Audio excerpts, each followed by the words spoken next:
আর আধারে প্রভাত পাখির গান, না জানি কেন এতদিন পরে জাগিয়া উঠেছে প্রাণ, পরে জাগিয়া উঠেছে প্রাণ। থর থর করে কাঁপিছে উদর, শিরা রাশি রাশি পড়েছে খসে, ফুলিয়া ফুলিয়া প্রাণীর শরীর গরজি উঠিছে দারুণ রোষে। কোথায় কোথায় পাগলের প্রায় ঘুরিয়া ঘুরিয়া মাতিয়া বেড়ায়, বাহিরেতে চায় দেখিতে না পায়, কোথায় তারার দায়। কেন রে বিধাতা পাশারি হেন, চারিদিকে মোর বাঁধন কেন? ভাঙরে হৃদয় ভাঙরে বাঁধন, সাধনে আজকে প্রাণের সাধন। লহরীর পর লহরী তুলিয়া আঘাতের পর আঘাত কর, মাতিয়া যখন উঠেছে পড়ার জগতে তখন কিসের রং। আমি ঢালিব করুণা ধারা, আমি ভাঙিব জগৎ কারা, আমি জগতে প্লাবিয়া বেড়াবো কাটিয়া আকুল পাগল মারা। কেশ এলাইয়া ফুল কুড়াইয়া রাম ধনু আঁকা পাখা উড়াইয়া, রবির কিরণে হাসি ছড়াইয়া দেবর মরানে ঢালি। শিখর হইতে শিখরে ছুটিব, ভূধর হইতে ভূধরে লুটিব, হেসে খল খল গে কল কল, তালে তালে দেব তালি। এত কথা আছে, এত গান আছে, এত প্রাণ আছে মোর, এত সুখ আছে, এত স্বাদ আছে, প্রাণ হয়ে আছে বলে। কি জানি কি হলো আজি, জাগিয়া উঠিল প্রাণ, দূর হতে শুনি যেন মহাসাগরের গান। ওরে চারিদিকে মন একই কারাগার ঘোর, ভাঙ ভাঙ ভাঙ কারা, আঘাতে আঘাত কর। ওরে আজ কি গান গেয়েছে পাখি, এসেছে রবির কর। সারাদিন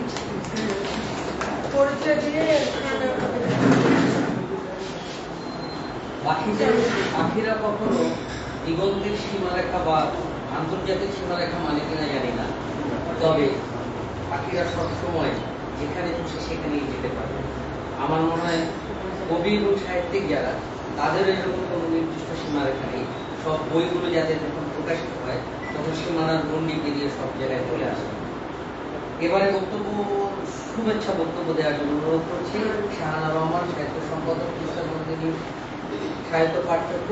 এর মাঝে আমাদের মাঝে এসে উপস্থিত হয়েছেন লালমনিরহাটের দীর্ঘদিনের সাহিত্য এবং সংস্কৃতির সঙ্গে যুক্ত আমাদের সর্বজন শ্রদ্ধেয় শামীম আহমেদ। আমাদের অনুষ্ঠানে উপস্থিত হওয়ার জন্য নন্দিনী সাহিত্য পাঠ্যক্রমের পক্ষ থেকে তাকে আন্তরিক অভিনন্দন জানাচ্ছি।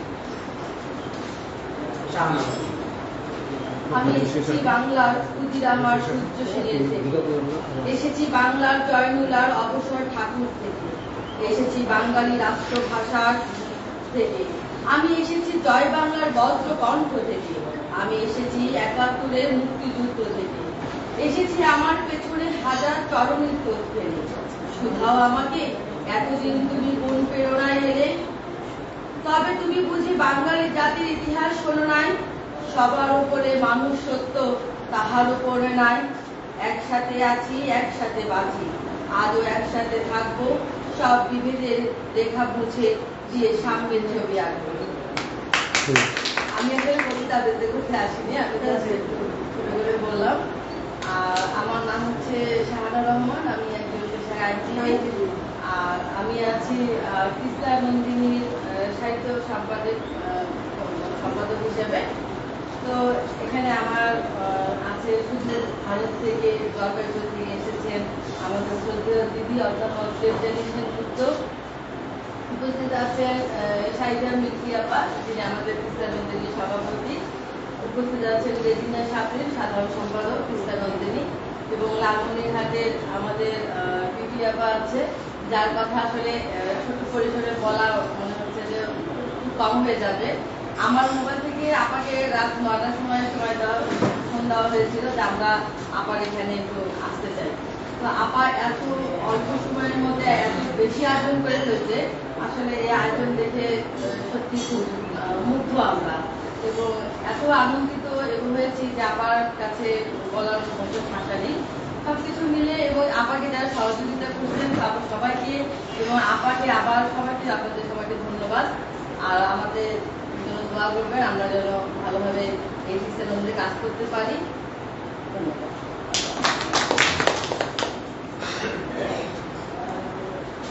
এই তিস্তা অববাহিকায় নুরুল দিনের কথা যদি আমরা না বলি তাহলে আমাদের একটা বড় গৌরব উজ্জ্বল ইতিহাসের কথা চাপা পড়ে যায়। সাহিত্য থেকে আরম্ভ করে এই রংপুর অঞ্চলের একটা বিশেষ ভূমিকা আছে, যেটা কালের বিবর্তনে বর্তমানে আমরা এখন অবহেলিত রংপুরের জনপদ হয়ে পড়ছি। আমরা মনে করি আবার আমাদের সাহিত্যিকদের কলমের লিখনীতে আরো গৌরব ফিরে পাবে রংপুর অঞ্চল। এবারে বক্তব্য রাখার জন্য বিনীত অনুরোধ করছি রোজিনা সাফরিন সাধারণ সম্পাদক।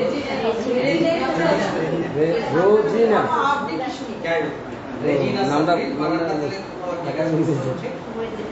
সাধারণ সম্পাদক তিস্তা নন্দিনী সাহিত্য পাঠক। আজকের সভাপতি সভাপতি স্বর্ণবতী নন্দিনী সাহিত্য পাঠচক্র লালমনির ভাই এবং আমার সহযাত্রী হিসেবে সাহিত্যালী সভাপতি তিস্তা নন্দিনী সাহিত্য পাঠচক্র আজকের অনুষ্ঠানের সম্মানিত প্রধান অতিথি সেনগুপ্ত শাহনাজ আহমদ সাহিত্য সাহিত্যের সম্পাদক এবং আপনারা সামনে যারা স্বর্ণবতী নন্দিনী সাহিত্য পাঠচক্র সামনে জড়িত আছেন সবাইকে আন্তরিক শুভেচ্ছা জানাচ্ছি। আমি সরাসরি কবিতা চাই কথা কিছু বলতে আবৃত্তি করছি প্রশ্ন বিশ্বকবি রবীন্দ্রনাথ ঠাকুরের। ভগবান তুমি ঝুঁকিয়ে ঝুঁকিয়ে দুধ পাঠাইছ বাড়ি বাড়ি দয়াহীন সংসারে। তারা বলে গেল ক্ষমা করো সবে, বলে গেল ভালোবাসো অন্তর্গতি বেশ বিশ্বাস করণীয় তারা স্মরণীয় তারা তবুও বাকির দ্বারে আজি দূরের দিনে ফেরানো তাদের ব্যর্থ নমস্কারে। আমি যে দেখেছি গোপন হিংসা কপট রাত্রি ছায়ে ফেরেছে নিঃসহায়ে। আমি যে দেখেছি প্রতিকারহীন শক্তির অপরাধে আমি যে দেখিনি তরুণ বালক উন্মাদ হয়ে ছুটে যন্ত্রণায় মরেছে পাথরে মাথা করতে কণ্ঠ আমার দুঃখ আজকে অসি সঙ্গীত হারা আমার বর্ষার কারা করেছে আমার ভুবন দুঃস্বপ্নের কালে তোমার জলে যাহারা তোমার নিশাইছে বায়ু নিশাইছে তরবাল। তুমি কি তাদের ক্ষমা করিয়াছ? তুমি কি বেঁচেছ ভালো?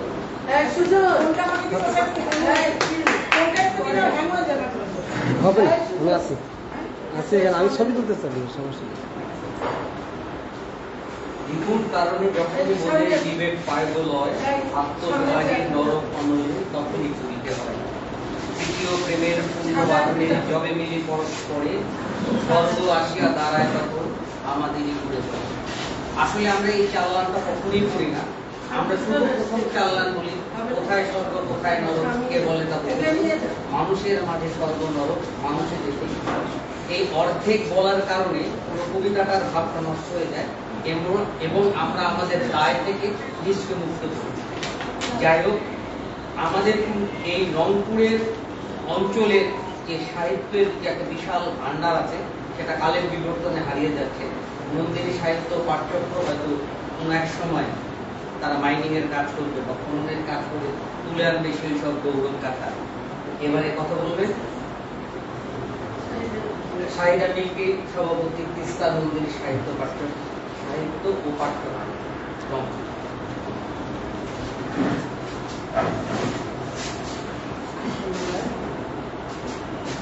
আমার মনে কি যখন আমি বসে থাকি অনেক কথা বলবো, আমি বলতেও পারি না লিখতেও পারি না, মনে সবার থেকে আমি কিছুই পাচ্ছি না। কিন্তু একটা আমার মূল্যটা কাজ করে। যাই হোক, ডিউটি সম্পর্কে কি করে বলতো আমি জানি ডিউটি করে যদি 1 ঘন্টা আগে করে ডিউটি যাচ্ছি ও চোখে এটা আজকে নতুন নয়। আমি জানি এরকম একটা বিপদে পড়বো, যদি এরকম একটা সম্বর্ধনা দেবে আমাদেরকে। সেজন্য আমি দেবযানীকে বলেছিলাম আমি না হয় থাকি, তুমি চলে যাও না, আমি তো তোমাকে যেতে হবে। চলো আমাকে, আমি ইনভিটেশন পারবো। তারপরে যাই হোক আমরা আসলাম, এসে খুব ভালো লাগলো। সোনামতি নন্দিনী ভালো কাজ করছে। এটা একটা প্ল্যাটফর্ম, নন্দিনী সাহিত্য পাঠচক্র যে প্ল্যাটফর্ম তৈরি করেছে, এই প্ল্যাটফর্মে বিউটি আছে জন্যই আমি বিউটিকে বলতে পেরেছি যে ওপার থেকে যে নন্দিনী এসছে তাকে ইমিগ্রেশনটা তোমাকে দেখতে হবে, ইমিগ্রেশনটা তুমি পার করে দেওয়ার ব্যবস্থা করো, তুমি কেন চলে আসেন, আপনিও দাওয়াত নিয়ে চলে আসেন। এভাবে চলে আসা। আর এই প্ল্যাটফর্মে স্বপ্ন যিনি দেখেছিলেন সুলতানা রেজিয়া, মানুষের জন্য মানুষের ভালোবাসা, আর এটাই আজকে ওই ভালোবাসাটাই প্রমাণ করছে। ফুল নেবে না, উপহার নেবে না, গান নেবে না, কবিতা নেবে না, মন নেবে, সবকিছু নিয়ে নিলাম এই 1 ঘন্টায়। 11:30টায় এসেছি, 12:30টায় 1 ঘন্টায় আমরা সবকিছু পেয়ে গেছি এবং আমরা আপ্লুত। আর বিউটি এইভাবেই আপ্লুত করে। এখানে আমার কর্তা ছিলেন এক সময় ডিউটি ডিরেক্টর, তখন দেখেছি এবং তখন থেকেই আমি বেশি করে বিউটিকে জানি যে ওদের লালমনিরহাটের প্রভাবটা কিরকম বা লালমনিরহাট ওদের অবস্থানটা কেমন। প্রায় 3.5 বছর আমার কর্তা চাকরি সূত্রেই থেকেছিলেন, সেই সূত্রেই জানায়। যাই হোক, লালমনিরহাটে আপনারা যারা এসেছেন আজকে ওয়ার্কিং ডে, আজকে এইভাবে আসবার কথা নয়। শুধুমাত্র ওই যে বললাম মন নেবে না, কবিতা নেবে না, খাবার নেবে, সবটাই দিয়ে দিব তোমার হাতটা ভরে, হৃদয় ভরে। সেইভাবে সেজন্যই আপনারা চাকরি ছেড়ে, জীবন ছেড়ে, সব ছেড়ে ওরটাকে বা আমাদের সান্নিধ্যে আসবার জন্য আমরা এসেছি সবাই। এটাই নন্দিনী সাহিত্য পাঠচক্রের মূল কথা। এই সূত্রে, এই প্ল্যাটফর্মে আমরা যেখানেই যাই না কেন, এই একটা প্ল্যাটফর্ম প্রয়োজন। কোন নন্দিনী এখানে আছে তাকে একটু খবরটা দিই, আমি তাহলে একাকিত্ব বোধ করবো না, সে দেশেই কি দেশের বাইরে সাথে সুলতানা রেজিয়া এগিয়ে যাচ্ছেন। এবং আমরা যারা তার থেকে কম বয়সী আছে, আমাদের থেকে যারা কম বয়সী আছে, তারা এটা ধরে রাখবে, এটাই আমার বিশ্বাস। যারা কম বয়সী আছে তারা এটা ধরে রাখবে। তবে এর পিছনে যেটা তার উদ্দেশ্য, সেটা কি জ্ঞানের চর্চা করতে হবে। সুলতানা রেজিয়া জ্ঞানের চর্চা করতে হবে, মেধার চর্চা করতে হবে, পাঠ চক্র একারই চক্রাকারে পাঠ করতে হবে, চক্রাকারে জ্ঞান বেরোতে হবে। এইগুলো যদি আমরা করি তাহলে আমাদের সাহিত্য সাধনা সার্থক। আমি অনেক কৃতজ্ঞ দিদির কাছে, সোনামতি নন্দিনীতে আপনারা যারা এসছেন তাদের কাছে, এবং আমার যারা এসছেন তাদের, আমার সাধারণ সম্পাদক রেজিনা সাবরিন, আমার নতুন ছোট মেয়ে শাহানা বেগম, অ্যাডভোকেট শাহানা বেগম, ওরা যথেষ্ট সাপোর্ট দিচ্ছে কৃষ্ণা নন্দিনীতে। আমি বিউটি কোনো করতে না পারলেও হয়তো এখন একটু করে আশা তারা দেখছি কৃষ্ণা অনেকটাই জেগে উঠবে, আবার ভরা যৌবনা হবে। কৃষ্ণা চর পড়ে গেছে, সেটা ভরা যৌবনা হবে, সবার কাছেই আশা করছি। এবং দেবযানীকে অনেক শুভেচ্ছা। দেবযানীকে একদিন আমার কাছে ছিল, মনে হয়নি যে ও বাহির থেকে এসছে, আমারই বোন আমারই কাছে ছিল। 3 দিন 4 দিন ধরে আমরা একসঙ্গে ঘুরছি। বিউটি বলছি মির্জাপা পারছেন তো আপনি এ বয়সে, আমি কিন্তু স্ত্রীর রানী, আমার সেই বয়সে আমি চলছি আল্লাহর মধ্যে চলতে পারছি। অক্টোবর, সেটা খুব কম বয়স। সবাই ভালো থাকুন, দোয়া রাখুন আমাদের জন্য, আমরা সবাই মিলে এভাবেই চলতে পারি। আমাদের মাঝে উপস্থিত হয়েছেন লালমনিরহাটের সাংবাদিক, লেখালেখির জগতে 80 দশকের সেই বাবলিগুলের বিপ্লবী লেখক। আমি বলছি 80 দশকের, আমাদের অনেক সেই সময় আমাদের ইন্সপিরেশন ছিল আব্দুল রফিক, আমাদের মাঝে এসে উপস্থিত হয়েছেন। তাকে নন্দিনী সাহিত্য ও পাঠ্যক্রমের পক্ষ থেকে শুভেচ্ছা জানাচ্ছি। আরেকটা বিষয় হচ্ছে সেটা হলো যে মানুষ যে কোনো জায়গায় যায় তার কিছু চিহ্ন রেখে যায়, আর আমরাও চাই যে কেউ আমাদের মাঝে এসেছিল সেটা যেন তার কাছে একটা স্মৃতিস্বরূপ হিসাবে কোনো চিহ্ন থাকে। লালমনিরহাটের নন্দিনী সাহিত্য ও পাঠ্যক্রমের পক্ষ থেকে আমাদের প্রধান অতিথি অধ্যাপক সেনগুপ্তের কাছে ছোট্ট শুভেচ্ছা উপহার একটু আমরা দিতে চাই। এটা হয়তো তার কাছে হয়তো কোনো একদিন স্মরণ করিয়ে দিলে যে তিনি একদিন লালমনিরহাটে এসেছিলেন। ছবি দিব এখন। হ্যাঁ,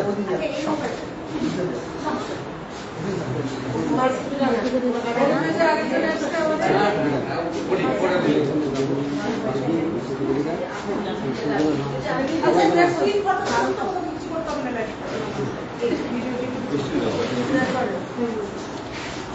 আসি তো আসি ইলাপা চাপে যাচ্ছে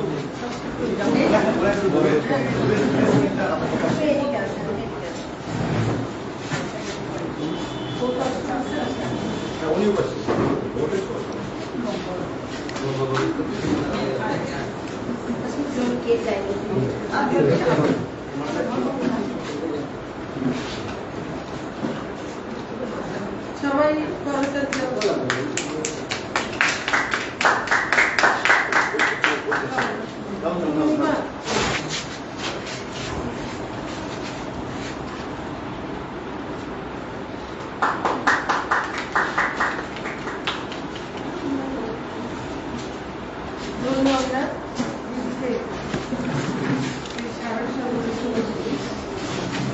আমার মোবাইলটা হ্যাঁ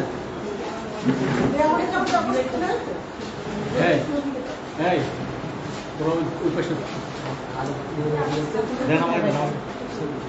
আচ্ছা দিদিতে আমার পরে খবরটা পেয়ে যাবো। না ছবি আপনাকে দিব আমি একটা আপনাদেরকে বিনীত অনুরোধ করছি, আমরা অনুষ্ঠান শেষে আলাদা করে ফটো সেশনে যাব। আমরা এখানে অনেক ছবি তুলবো, অনেক ভাবে ছবি। বুঝছেন এখন আমরা একটু ছোট্ট করে কথা শুনবো। এর মাঝে আমাদের মাঝে এসে উপস্থিত হয়েছে, আমি মনে করি আমাদের উত্তরবঙ্গের মুক্তিযুদ্ধের মধ্যে তারপরে যাকে চালক সাংবাদিক হিসেবে বলা যেতে পারে, বিভিন্ন জায়গায় ঘুরে বেড়ায় মাসুদ রানা আসেন আমাদের মাঝে উপস্থিত হয়েছে। নন্দিনী সাহিত্য পাঠ্যক্রমের পক্ষ থেকে তাকে অভিনন্দন জ্ঞাপন করছি।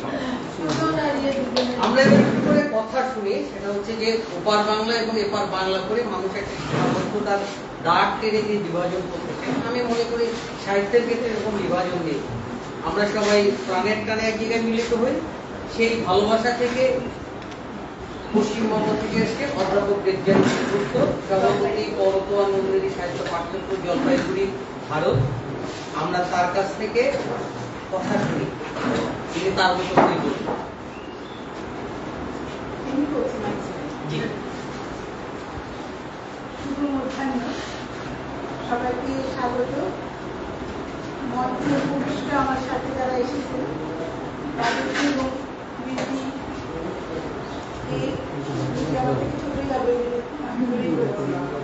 আরো সব এবং স্বর্ণামতী নন্দিনী উপস্থিত যারা আছেন প্রত্যেককে আমার এবং আমার সংগঠন করতোয়া নন্দিনী সাহিত্য পাঠচক্রের পক্ষ থেকে অনেক আন্তরিক শুভেচ্ছা, ভালোবাসা, প্রীতি জানাচ্ছি। এবং আমি খুব আপ্লুত এই অল্প সময়ের মধ্যে আপনারা যে এত সুন্দর একটা অনুষ্ঠানের আয়োজন করেছে এবং সেটা আমাকে কেন্দ্র করে এটা ভেবে নিজেকে খুব গর্বিত মনে হচ্ছে। আমি সত্যি এরকম ধরনের সম্বর্ধনা খুব কম পেয়েছি, এরকমভাবে একটা আন্তরিকতার মধ্য দিয়ে। এবং কালকে রাত্রি ডিউটি জানলো তার মধ্যেই এত সুন্দর করে ব্যবস্থা করা। তবে আমার একটা চিন্তা হচ্ছে এটাই যে এতগুলো লাগেজ নেবো কি করে, আমার লাগেজ এমনিতে ফুল হয়ে রয়েছে, আজকে তো বর্ডার ক্রস করবো, এই তাকে কোথায় ঢোকাবো আমি সেটা চিন্তা করে যাচ্ছি। জিনিসটা তো কখন মুক্ত হয়ে গেছে, কিন্তু নেবো কি করে সেটা চিন্তা করছি। এখন আমরা মানে আমি আগে জলপাইগুড়িতে তিস্তা নদীতে ছিলাম, তারপর তিস্তা নদী কোনো কারণে জলপাইগুড়িতে তিস্তা নদী ছিল, প্রিন্সিপাল সম্পাদক ছিলেন, পরে সেটা কোনো কারণে অটোনমাস হয়ে গিয়েছিল এবং আস্তে আস্তে বন্ধ হয়ে যায়। পরে তারপরে সুলতান আপাই বলেছিলেন যে তোমরা শিলিগুড়ির একটা অনুষ্ঠানে আমাদের সাথে দেখা হয়েছিল, তখন আপা বলেছিলেন, তো আমাকে বলেছিলেন আমরা শুরু করো তিস্তা নদী। তখন আমি বলছিলাম ঠিক আছে আমরা তো অন্য নদীর নাম দিয়ে শুরু করি। সেই থেকে 2017 থেকে আমাদের করতোয়া নদীর পথ চলা। এখনো আমরা খুবই ছোট সংগঠন হিসাবে আছি, তার মধ্যে চেষ্টা করছি এবার বা বিভিন্নভাবে কাজগুলো করার এবং সেগুলো ঠিকমতো করার। এই স্বর্ণামতী নন্দিনীর নাম আমি ওই সিন্ধির কাছে শুনেছি, বিউটির নাম মির্জাবাইকে কোথা থেকে শোনা ঢোকার পর থেকে সামনাসামনি ঢাকায় গিয়ে দেখা হলো আজকে দ্বিতীয়বার। এর আগে পরিচয় হয়নি, কিন্তু নামে পরিচয় সেরা ছিল। এবং আমি এখানে এসে সবার সাথে পরিচিত এবং সবার যে এত আন্তরিকতা ভীষণভাবে অসুবিধ করেছে। আমরা চাই একসাথে আমরা সব নদীরা মিলিয়ে যদি পথ চলতে পারি, সেই পথটা যেন আমাদের আরো ভালো হবে, আরো সুন্দর হবে, সেটাই কামনা করি। আপনারা সবাই ভালো থাকুন, সুস্থ থাকুন। এটা বলে আমি একটা আবৃত্তি করি। অবশ্যই এখন মেঘলা মেঘলা কিন্তু, এবং এই কবিতাটা আমি আমার প্রিয় কবিতা। আমি শুভ দাশগুপ্তে মেঘ বলল কবিতাকে আবৃত্তি করছি। মেঘ বলল, যাবি? অনেক দূরে গেরুয়া নদী, অনেক দূরে রাখিয়া পাহাড়, অনেক দূরে গহন সেবন, গেলে ফিরতে পারি। যাবি? জানলা দিয়ে মুখ ঝুঁকিয়ে বলল সে মেঘ, যাবি? আমার সঙ্গে যাবি? দিন ফুরিয়ে রাত ঘনাবে, রাত্রে গিয়ে সকাল হবে, নীল আকাশে উড়বে পাখি, গেলেই দেখতে পাবি। যাবি? শ্রাবণ মাসে একলা দুপুর, মেঘ বলল, যাবি? আমার সঙ্গে যাবি? কেমন করে যাবো রে মেঘ, কেমন করে যাব? নিয়ম বাঁধা জীবন আমার, নিয়ম ঘেরায় ধারুধার, কেমন করে নিয়ম ভেঙে এ জীবন হারাবো? কেমন করে যাব রে মেঘ, কেমন করে যাব? মেঘ বলল, দূরের মাঠে বৃষ্টি হয়ে ঝরবো, সবুজ পাতায় পাতায় ভালোবাসা হয়ে ঝরবো, শান্ত নদীর বুকে আনবো জলোচ্ছ্বাসের প্রেম, ইচ্ছে মতন বৃষ্টি হয়ে ভাঙবো, ভেঙে পড়বো। এই রে, তুই যাবি? আমার সঙ্গে যাবি? যাবো না গো, পারবো না রে যেতে, আমার আছে কাজের বন্ধন, কাজেই তাকে বেঁধে। কিন্তু যখন ঘুমিয়ে পড়ি তখন আমি যাই, সীমার বদন নিয়ে এক ছুটে পালাই, তখন আমি যাই। স্বপ্নে আমার গেরুয়া নদী, স্বপ্নে আমার সুনীল আকাশ, স্বপ্নে আমার দূরের পাহাড়, সব কিছুকে পাই। জাগরণের এই যে আমি কৃতদাসের মতন, জাগরণের এই যে আমি এবং আমার জীবন, আজ অকাজের সুতোয় বোনা মুখোশ ঘেরা জীবন। একদিন কীর্তনী সঙ্গে শ্রাবণ হাওয়ায় উতল রঙে যাবো রে মেঘ যাবো, সেদিন আমি শিমুল পলাশ ভিজবো বলে যাব, পাগল হাওয়ায় উতল ধারায় আমায় খুঁজে পাবো। যাবো রে মেঘ যাবো, যাবো রে মেঘ যাবো, যাবো রে মেঘ যাবো। আমার পরিচয় একটু দিয়েছি। এই কবিতাটা কিছুদিন আগে আমি একটা কম্পিটিশনে, বুড়ো বয়সের প্রায় 30 বছর পর কম্পিটিশন আবার টপ হয়েছিল, যা সর্বসাধারণ বিভাগে, ওটাতে ফোর্থ হয়েছিলাম এই কবিতাটা করতে। আর আমি এমনি কলেজে অধ্যাপনা করতাম, রিটায়ার করে গেছি গত বছর। মেঘ বলল, মেঘ বলল, মেঘ বলল, মেঘ বলল, শুভ দাশগুপ্ত। মেঘ বলেছে, মেঘ বলল, মেঘ বলল, নাকি মেঘ বলেছে হতে পারে। মেঘ বলেছে, বলেছে মনে হয়। আমি মেঘ বলল, মেঘ বলেছে হতে পারে। আমি গত বছর গুরুজন সংবর্ধনা অধ্যাপক দেবযানী ঝিনাইগুপ্ত, সহসভাপতি কর্তুয়া নন্দিনী, সাহিত্য ও পাঠচক্র জলপাইগুড়ি, ভারত। এবং উপস্থিত আছেন শাহিদা মিল্কি, সভাপতি তিস্তা নন্দিনী সাহিত্য ও পাঠচক্র রংপুর। উপস্থিত আছেন রেজিনা সাথী, সাধারণ সম্পাদক তিস্তা নন্দিনী সাহিত্য ও পাঠচক্র রংপুর। শাহেনা রহমান, সাহিত্য সাংস্কৃতিক সম্পাদক তিস্তা নন্দিনী সাহিত্য পাঠচক্র রংপুর। এবং আজকের যে অনুষ্ঠানটি সভাপতিত্ব করছেন ফেরদৌসী বেগম বিউটি, সভাপতি স্বর্ণামতী নন্দিনী সাহিত্য পাঠচক্র লালমনিরহাট, স্বর্ণামতী সাহিত্য ও পাঠচক্র নন্দিনী সাহিত্য পাঠচক্র লালমনিরহাটের আয়োজনে আজকের অনুষ্ঠানে যিনি ভারত থেকে এসেছেন, যে অধ্যাপক দেবযানী সেনগুপ্ত, উনি বক্তব্য দেওয়ার মাঝে এবং কবিতা আবৃত্তির মাঝে কিন্তু তার চলমান আছে। আপনারা সবাই ভালো থাকবেন, ধন্যবাদ।